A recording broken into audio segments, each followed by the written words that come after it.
ආයිබෝන් කියලා පිළිගන්නවා හැමෝම මගේ ෂෙෆ් කලු YouTube channel එකට. ඉතින් ඔන්න අද මම රසවත් කිරියක් තමයි ඔයාලට හදන්න බලාපොරොත්තු වෙන්නේ. ඉතින් මේක ආමන්ඩ් කිරියක් තමයි. මේක ඉන්දියාවේ ගොඩක් ප්‍රසිද්ධ කිරියක්. බාදාම් මිල්ක් කියලා තමයි කියන්නේ. ඉතින් අපි අද බලමු බාදාම් මිල්ක් එක හදන්නේ කොහොමද කියලා. මෙතන තියෙනවා fresh milk මිලිලීටර් 400ක්. ඊට පස්සේ ආමන්ඩ් මේ ආමන්ඩ් ටික පැය 6ක් වතුර දාලා පොඟවලා තියෙන්නේ. මොකද මේක පොතු අර ගන්න ඕනි ක්‍රීම් එක හදා ගන්න. සීනි ග්‍රෑම් 150ක්.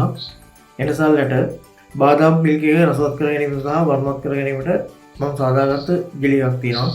මුලින්ම මම ආමන්ඩ් ටිකේ පොතු ඉවත් කර ගන්නවා.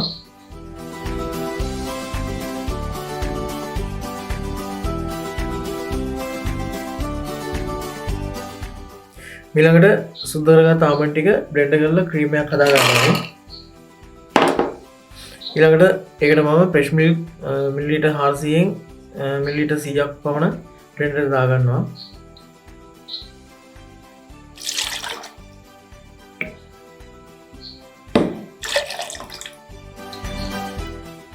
මේ ගන්නට ආමන්ඩ් ටික ක්‍රීම් කර ගන්න ඕනේ.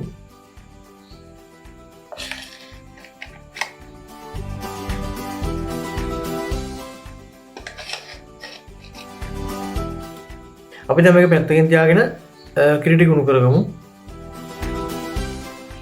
දැන් කිරි එක රත් කරගමු.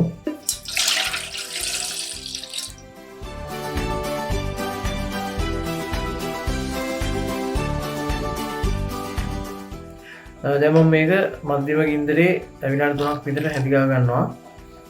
ඊළඟට තලාගත්ත එනසල් ටික එකතු කර ගන්නවා.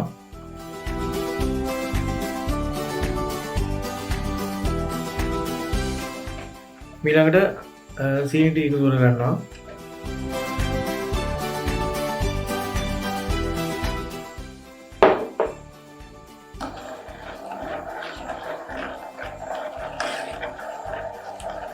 මම දැන් ආමන්ඩ් ටික එකතු කර ගන්නවා.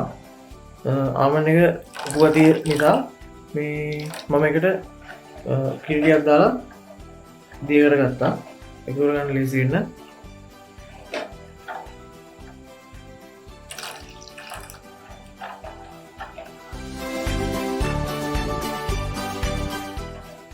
මෙන්න මේ ආකාරයට මද ගින්දරේ හැදි ගන්න ඕනේ. දැන් මගේ බාදාම් මිල්ක් එක හදාගෙන ඉවරයි. මේ වගේ උතුරාගෙන යනකොට මම ලිප ඔෆ් කරනවා.